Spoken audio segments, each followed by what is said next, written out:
Namaste. I'm Dr. Robert. And today on 5-ish Minutes with Dr. Robert, my subject is financial debt. The word for debt in Sanskrit is the same, grana, whether you're talking about karmic debt or financial debt. And financial debt is a karmic debt, but that's what I'm going to focus on right now. Lots of people go into debt nowadays, and many people go into debt for the wrong reasons. The only reason to go into debt is to do something that is really important. Buy a house, potentially go to college, but lots of people do things that are non-essential and they borrow money in order to do it. Never, ever, ever do this. Never go into debt for any kind of non-essential reason. Going on vacation, that's a non-essential reason.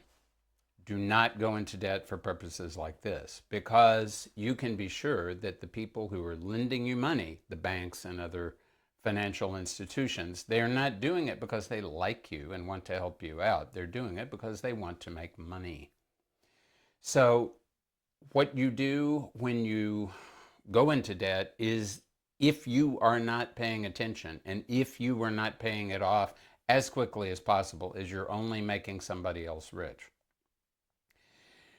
I'm going to focus particularly on credit card debt at the moment, because even though this is not something that is necessarily as common all around the world as it is in the United States, it's quickly moving in that direction. Credit card debt in the US is something that most people, sadly, are already a part of. And many people, sadly too many people, are of the opinion they should just kind of use it as an ongoing slush fund and just pay the minimum every month. Never, ever, ever do that. Even if you have a card with 0% interest, because it is going to affect your credit score. Your credit score is very important. You should be focusing on checking your credit score at least every month, maybe even more often if it's not very good. And you want to be doing things to assist your credit score to move in the right direction.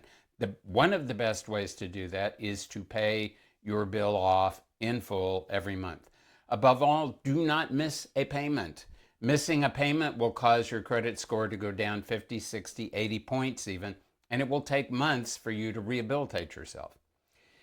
Even if you have a card with a very high credit limit and you try to charge something above that limit, that can easily cause a similar thing to happen. I read a financial newsletter from a guy who was buying some furniture for his new house.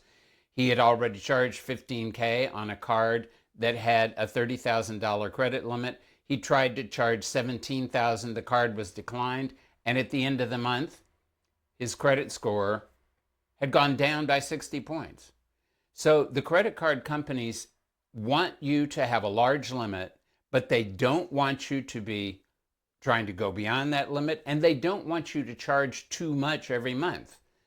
They don't want to feel that you are getting into the habit of overspending. So you want to have cards with high limits. You want to always charge a little less than the limit, and you don't want to try to charge a lot on any of your cards every month. You want to try to keep things well below the limit of each card. Keep track of your credit score. Pay attention to how you're spending your money. Going into debt to buy a new car is rarely a good idea. Occasionally it may be essential. You may need a car for your job, but if you need a car for your job, you may not need a brand new car. In fact, you may be better getting a used car, or you may be better off leasing a car, which is not going to require you to go into debt in order to obtain that automobile. Only borrow money when you need to use that money. Pay it off as soon as possible. Only borrow money for essential purposes, and you will find that you are moving forward in your life in a very positive kind of way. This is Dr. Robert, requesting everyone to be debt-free in every way.